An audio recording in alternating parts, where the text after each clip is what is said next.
My sister stole my fiancé 3 days before our wedding, so I gave her the wedding gift she'd never forget. I should have seen it coming. Maya had always been the golden child. Prettier, smarter, more charming. Growing up, she borrowed my clothes, my friends, and eventually my boyfriends. When I was 16, she convinced my crush Tommy Martinez to take her to prom instead of me by telling him I'd been talking about another guy. When I was 22, she moved in with my college boyfriend David while I was studying abroad in Italy, claiming she was helping him through depression after his father died. Each time, my parents defended her with the same tired excuses. Maya doesn't mean to hurt you, Mom would say, stroking my hair while I cried. She just has this magnetic personality. People are drawn to her. Your sister's not malicious, Dad would add. She's just young and doesn't think things through. But Maya always thought things through. I'd learned that the hard way when I found her diary at 15, full of detailed plans for stealing my friends, my opportunities, my life. She'd written about Tommy. Claire's so boring. I bet I could get him to notice me in one conversation. About David. He's too good for Claire anyway. She doesn't appreciate what she has. But I thought Jake Patterson was different. We'd been together for 4 years, engaged for 8 months. We'd met at a restaurant where I was waitressing to pay for nursing school, and he was working as a line cook with dreams bigger than his paycheck. Jake loved how I made him laugh during his worst kitchen disasters, scraping burned sauce off pans at 2 a.m. while he practiced new recipes. He loved how I supported his dreams of opening a restaurant, contributing my entire savings account, $23,000, to his business plan, when banks wouldn't give him a loan. He loved how I believed in him when his own family called him a failure for dropping out of college to attend culinary school. Jake had seen Maya manipulate men before. He'd been there during family dinners when she'd flirt shamelessly with my high school boyfriend Matt right in front of me, then claim she was just being friendly when I confronted her. He'd rolled his eyes at her wedding dress shopping commentary. Claire's so practical, but wouldn't something more form-fitting be better? You want Jake to be excited, not comfortable. He'd laughed when she'd accidentally spilled red wine on my engagement photos at last year's Christmas party, claiming the lighting made me look washed out and offering to retake them with her photographer friend. Your sister is exhausting, he'd told me after that party. I don't know how you put up with her constant drama. I'd defended Maya like always. She means well, she just doesn't have a filter. The rehearsal dinner was perfect. We'd rented the private dining room at Bella Vista, the restaurant where Jake and I had our first official date. 50 of our closest family and friends filled the space with laughter and champagne toasts. Jake squeezed my hand under the table while my father gave his speech about finding your person, about how proud he was to welcome Jake into our family, about how he'd watched Jake grow from a struggling cook into a man worthy of his daughter's love. Maya sat across from us, radiant in her sapphire bridesmaid dress that cost me $400, toasting our happiness with champagne and that smile I'd trusted my whole life. She'd insisted on sitting directly across from Jake, claiming it was the best spot for photos. Throughout dinner, she'd lean forward when Jake spoke, laugh just a little too loud at his jokes, touch his arm when making points about the wedding timeline. She's just excited for you, Jake had whispered when I noticed her behavior. Maya's always been dramatic. When it came time for the maid of honor speech, Maya stood with tears in her eyes, holding the microphone like she was addressing the United Nations. Claire has always been my role model, she'd said, her voice breaking with what seemed like genuine emotion. She's taught me about loyalty, about supporting the people you love no matter what. When Jake came into her life, I saw my sister transform into the happiest version of herself. Jake, you're getting someone who will fight for your dreams, who will stand by you through anything. Claire, you're getting someone who sees how incredible you are. She'd raised her glass with a trembling hand. To Claire and Jake, may you always choose each other first, no matter what challenges come your way. The room erupted in applause. Jake kissed my cheek, whispering, your sister really loves you. I'd felt guilty for ever doubting Maya's intentions. 2 nights later, I couldn't sleep. Wedding nerves, I thought. Our big day was in 18 hours. I'd already laid out my dress, a vintage-inspired A-line with hand-sewn pearls that my grandmother had worn in 1952. I'd confirmed the final head count with the caterer, 147 guests. Double-checked that the rings were safely tucked in Jake's best man's pocket, and made sure the photographer knew about the special shot of my parents' wedding rings next to ours. My phone was set with alarms every hour to remind me to drink water and eat something. At 5 a.m., I gave up on sleep and decided to surprise Jake with coffee at his apartment, our last morning as an unmarried couple. I'd picked up his favorite dark roast from the 24-hour diner and grabbed fresh bagels. My key turned in his lock like it had hundreds of times before, the same lock I'd helped him install when he'd moved into the 1-bedroom apartment above Mrs. Chen's flower shop. I found them in his bed, my sister, my fiancé, the white silk lingerie I'd bought for our honeymoon, $300 worth of delicate lace from the boutique Maya had recommended, tangled around her ankles. The engagement ring I'd watched him save for, working double shifts for 8 months, gleaming on the nightstand next to empty champagne glasses, and what looked like leftover takeout from Russo's, the Italian place where we'd celebrated our 6-month anniversary. Maya saw me first. Instead of shame or surprise, I saw triumph in her eyes. She'd been waiting for this moment, planning for it. I was going to tell you, she said, sitting up slowly, not bothering to cover herself. Jake realized he chose the wrong sister. Jake scrambled for his boxers, stammering apologies about it just happening, about being confused, about still loving me somehow. His face was red with shame and panic, sweat beading on his forehead as he tried to find words that could possibly explain what I was seeing. Claire, this isn't what it looks like, he said, the most cliché lie possible. But Maya cut him off with a laugh that chilled my blood. The same laugh she'd used when she'd told our parents I'd broken Mom's antique vase when we were 12. The laugh that meant she'd won again. Stop pretending you're sorry, Jake. We've been planning this for months. Tell her about the hotel room in Vegas when you went for that restaurant conference. Tell her about Christmas when you said my name in your sleep. Tell her about last week when you said you wished you'd met me first. My knees almost buckled. The Vegas conference was in March, 7 months ago. Christmas was at my parents' house where Maya had stayed in the guest room next to ours. Last week, when Jake had been distant and claiming work stress. Tell her about the loan, Maya continued, her voice getting stronger, more confident. Tell her how you're planning to use her savings to open a restaurant with me instead. The room spun. My $23,000. The money I'd saved working 60-hour weeks as a nursing assistant, picking up extra shifts during holidays, skipping meals to put away every possible dollar. The money that was supposed to fund our dream restaurant, Patterson's Place. Maya, stop, Jake said weakly, but she was on a roll now. Tell her about the apartment we looked at last week. The one with the big kitchen and the garden view. Tell her how we've been planning to leave right after the wedding, take her money, and start fresh in Portland. Portland. Jake had mentioned Portland recently, claiming a chef friend had offered him a job there. I'd encouraged him to consider it, thinking it might be good for us to start fresh somewhere new. Months. While I'd been ordering flowers and scheduling cake tastings, sending save the dates and choosing centerpieces,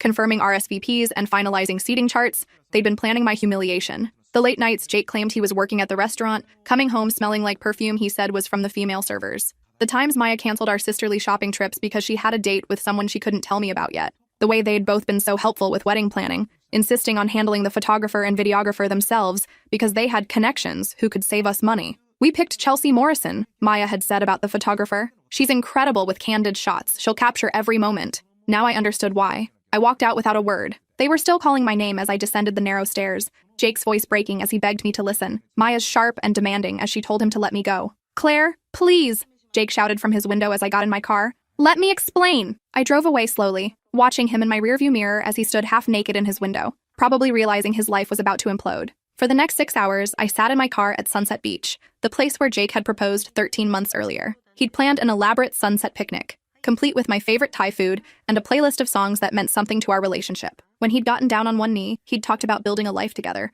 about how I was his best friend and his future all wrapped into one person. I can't imagine doing any of this without you, he'd said, his hands shaking as he opened the ring box. You make me better at everything. I should have been crying, calling my parents, canceling vendors. Instead, I felt something cold and calculating settle in my chest. Maya had taken everything from me since we were children, and each time I'd forgiven her because family was supposed to forgive. But this time was different. This wasn't a borrowed sweater or a stolen boyfriend. This was my future, my money, my life she'd planned to destroy. I drove home at 11 a.m. and found my parents in the kitchen, frantically calling vendors to cancel the wedding. Mom was sobbing over a conversation with the florist about losing the deposit. Dad looked 10 years older, his hair disheveled as he argued with the caterer about their cancellation policy. Sweetheart, Mom said when she saw me, her mascara streaked down her cheeks. Jake called. He explained about the confusion with Maya. He says it's just cold feet, that these things happen to couples before big commitments. Maybe you two can work it out if you just talk through it. Even now, they were taking his side. Maya was their precious baby who could do no wrong, and Jake was practically family after 4 years.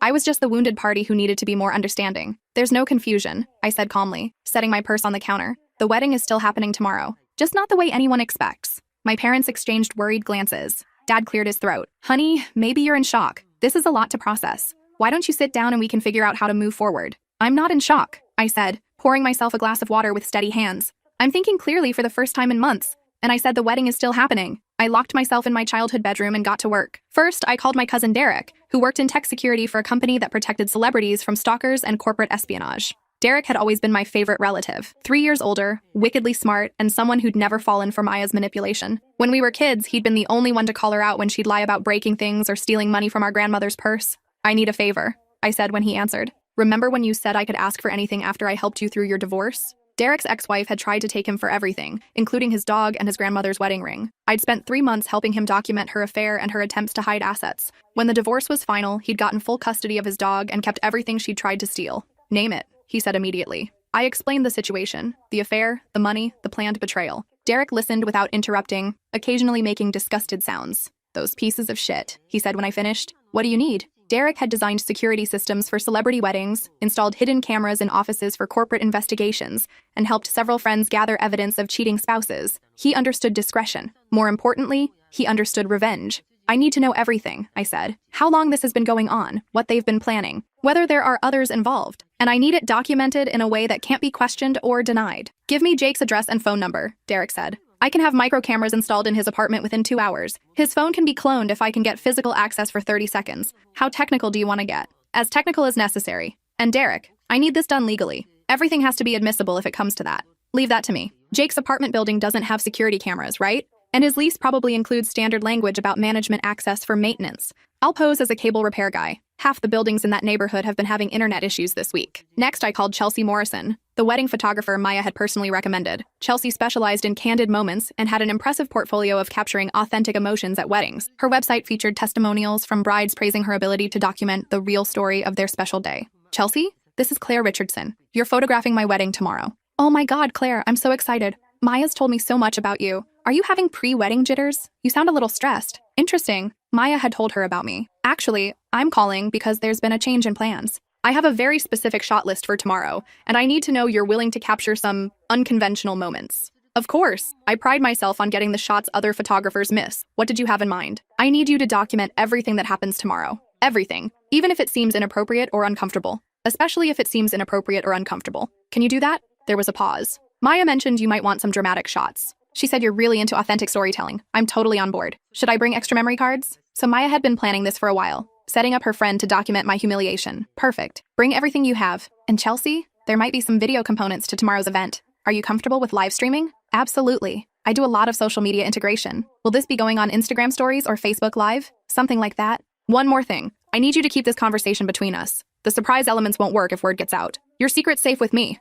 Maya always said you were more creative than people give you credit for. After I hung up, I sat staring at my phone. Maya had been planning this humiliation for months, setting up her photographer friend to capture my breakdown. She'd probably imagined viral videos of me sobbing at the altar, content that would follow me forever. Then I made the hardest call of all. Mrs. Patterson? I said when Jake's mother answered on the second ring. It's Claire. I have something important to tell you about tomorrow's wedding. Jake's mother, Patricia, had never liked Maya. She called her that manipulative little peacock after Maya had flirted shamelessly with Jake's married brother at our engagement party, complete with hair flipping and inappropriate touching while his wife was in the bathroom. Mrs. Patterson was old-school Baptist with strong opinions about moral behavior and women who threw themselves at taken men. What's wrong, dear? She asked, immediately picking up on my tone. You sound upset. I told her everything. About finding them together. About the months of lies. About how they'd planned to humiliate me at my own wedding and steal my savings. About the apartment in Portland and the restaurant they wanted to open with my money. The silence stretched so long I thought she'd hung up. I could hear her breathing, short and sharp, like she was trying to control herself. Those sinful children, she finally whispered, her voice shaking with rage. After everything you've done for that boy, after you supported him through culinary own save, after you when his own father called him a worthless. Jake's father had been particularly brutal during family dinners,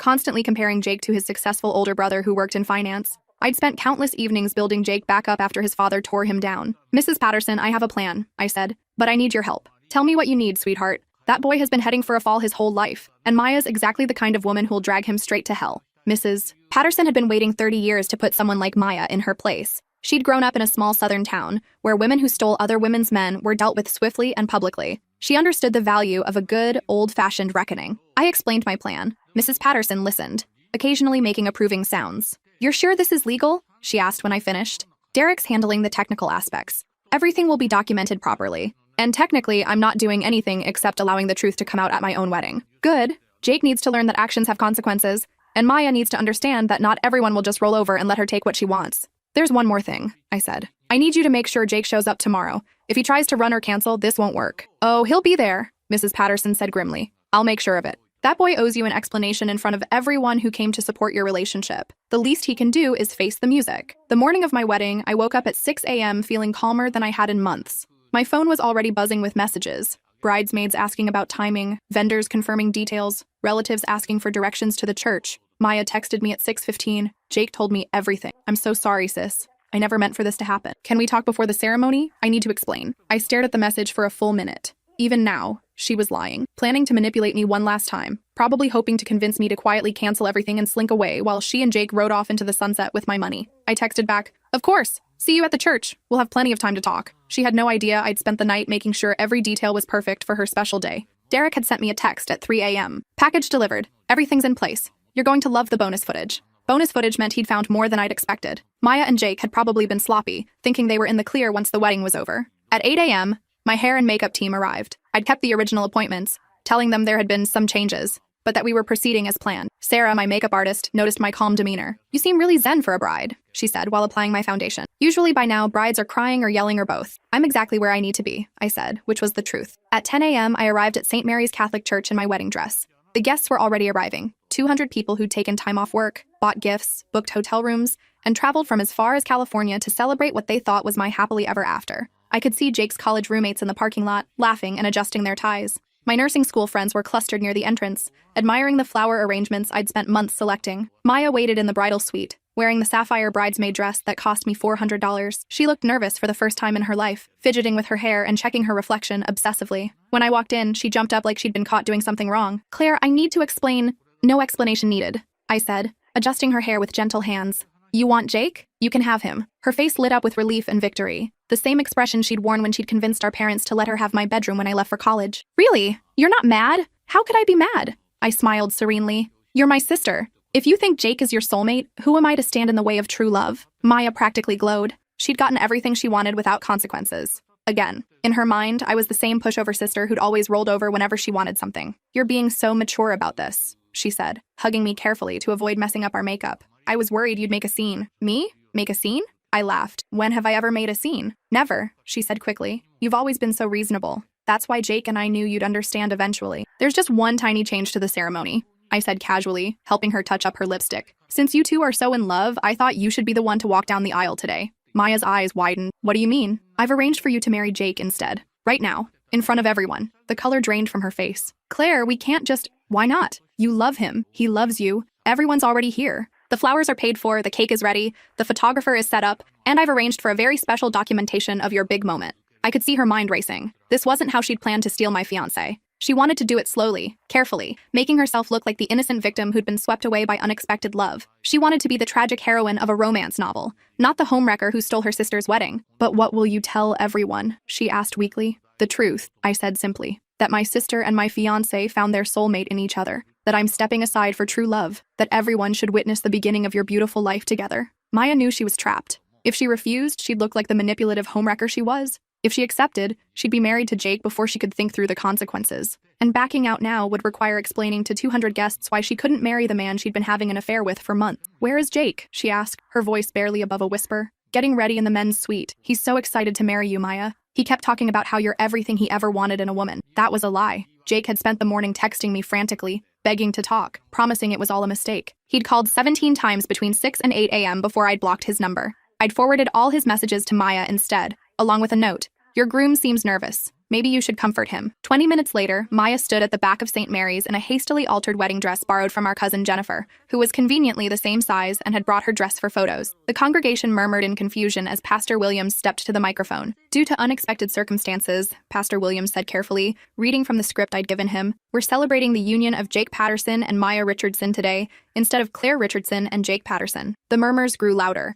I sat in the front row next to my parents, who looked mortified and confused. Dad kept whispering urgent questions that I answered with serene smiles and vague responses about love finding a way. Maya's smile was brittle as she walked down the aisle to Jake, who stood at the altar looking like he might vomit. He kept glancing at me desperately, probably hoping I'd stop this insanity. The organist played "Here Comes the Bride," while the congregation watched the strangest wedding ceremony they'd ever attended. Chelsea, the photographer, snapped away enthusiastically, just as I'd requested. She'd positioned herself perfectly to capture both Maya's forced smile and Jake's obvious distress. When Pastor Williams asked if anyone objected to the union, I could feel 200 pairs of eyes on me. The silence stretched for what felt like hours. I smiled serenely and gave a small, encouraging nod for the ceremony to continue. "Jake," Pastor Williams said, consulting his notes, "do you take Maya to be your lawfully wedded wife, to have and to hold, for richer or poorer, in sickness and health, for as long as you both shall live?" Jake glanced at me one more time, his eyes pleading. I maintained my serene expression. He had no choice now. His mother was glaring at him from the second row. 200 guests were waiting for his answer. Maya was gripping his hands so tightly her knuckles were white. "I do," he croaked. "Maya, do you take Jake to be your lawfully wedded husband, to have and to hold, for richer or poorer, in sickness and health, for as long as you both shall live?" Maya hesitated for just a moment, probably realizing that "for richer or poorer" might not work out the way she'd planned. But she lifted her chin defiantly, putting on the performance of her life. "I do. You may kiss the bride." The kiss was awkward and brief, more of a peck than a passionate embrace. Chelsea captured it all, along with the uncomfortable expressions of the wedding party and the confused murmurs of the guests. During the cocktail hour, I played the perfect gracious sister. I moved through the crowd explaining that love had simply found a different path, that I was thrilled to see my sister and Jake together, that sometimes the universe had different plans than we did. "You're handling this so well," said Mrs. Chen, Jake's elderly neighbor, who'd known him since he moved into the apartment above her flower shop. "Most women would be devastated. Maya and Jake belong together," I said with a serene smile. "I can see that now. Sometimes it takes a dramatic moment to reveal the truth." Jake's college friends looked bewildered but went along with it. Maya's sorority sisters seemed impressed by what they saw as a romantic twist worthy of a reality TV show. The older relatives whispered among themselves,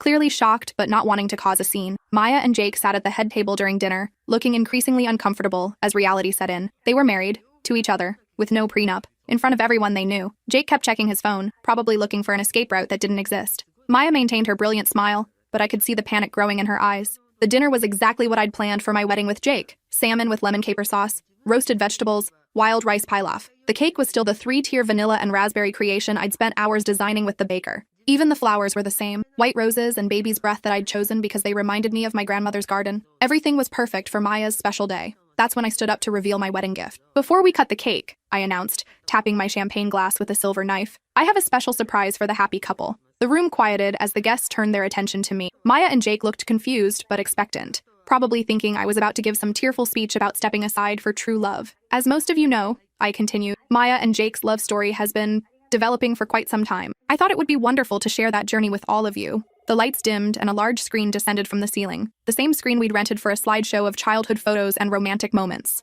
Derek had positioned himself at a corner table, laptop open, ready to run the presentation. "Chelsea has done an amazing job documenting their relationship," I said, gesturing to the photographer who was still snapping away. "But today, I want to share some earlier footage that really captures the depth of their connection." The video began with Maya and Jake in bed together in his apartment, not from the night I caught them, but from 3 months earlier. Derek's hidden cameras had captured everything in crystal clear HD. The footage showed them laughing about how clueless I was, planning their strategy for breaking up with me after the wedding. "Claire's always been so trusting," Maya said in the video, stretched out naked on my fiancé's bed. "She has no idea we've been planning this since March." The room went dead silent. You could hear the collective intake of breath from 200 shocked guests. "Tell me again about the money," Jake said on screen, running his hands down Maya's body. "$23,000. She's been saving for years. Once we're married and move to Portland, she'll never be able to touch it. We'll have enough to open the restaurant and disappear before she can do anything about it." The video continued. Months of planning. Jake practicing his breakup speech while Maya tried on my wedding dress in his apartment. Maya calculating how much money they'd save by keeping all the wedding vendors I'd already paid. Jake talking about how easy it would be to manipulate me into signing over power of attorney for the restaurant business. The most damning clip was from a week ago.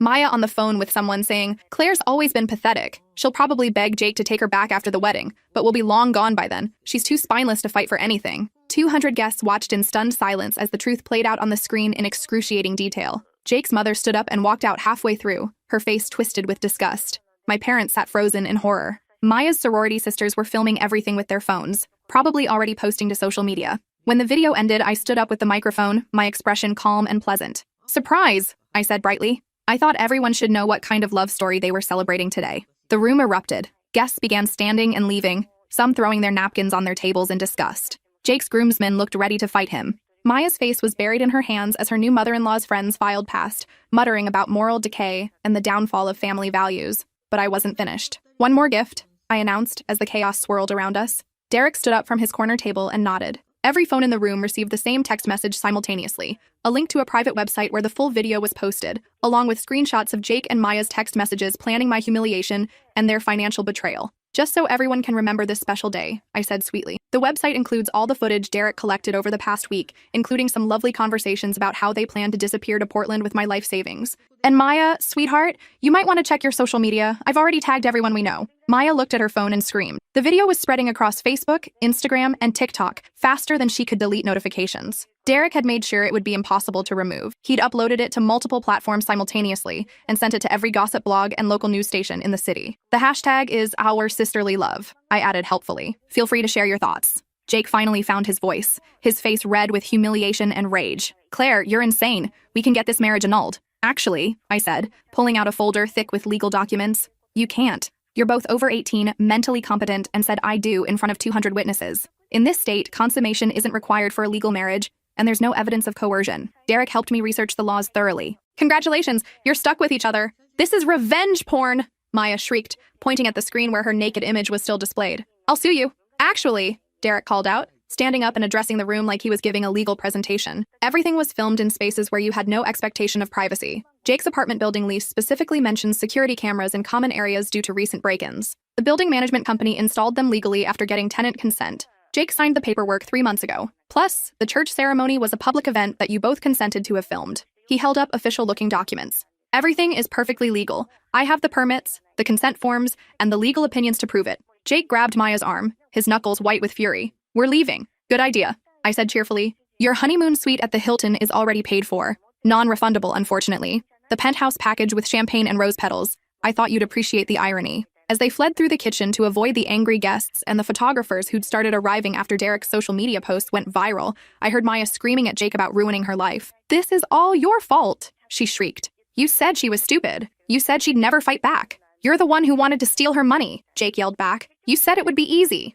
Their voices faded as they disappeared into the parking lot, leaving behind a room full of stunned guests, abandoned wedding gifts, and a 3-tier cake that would go untouched. The cleanup took 2 hours. Guests left in small groups, many stopping to apologize to me for not seeing through the deception sooner. Jake's college friends seemed particularly ashamed. They'd suspected something was off but hadn't said anything because they didn't want to get involved in relationship drama. We should have told you, said Mike, Jake's roommate from culinary school. Jake's been acting weird for months, canceling plans and lying about where he was going. We thought he was just stressed about the wedding. Mrs. Patterson was the last to leave. She hugged me tightly, tears in her eyes. I'm so proud of you for standing up for yourself, she said. That boy got exactly what he deserved. And Maya, well, she'll learn soon enough what kind of man she married. What do you mean? I asked. Jake's always been selfish and weak. The minute things get difficult, he runs. Maya thinks she won some great prize, but she'll discover she's married to a coward who will blame her for everything that goes wrong in their life. The next morning, I woke up in my childhood bedroom for the first time in months without anxiety crushing my chest. My phone had hundreds of messages, but not the kind I expected. Friends and extended family were reaching out with support. They'd always suspected Maya was manipulative, but had never seen proof. The video had revealed patterns they'd noticed but dismissed.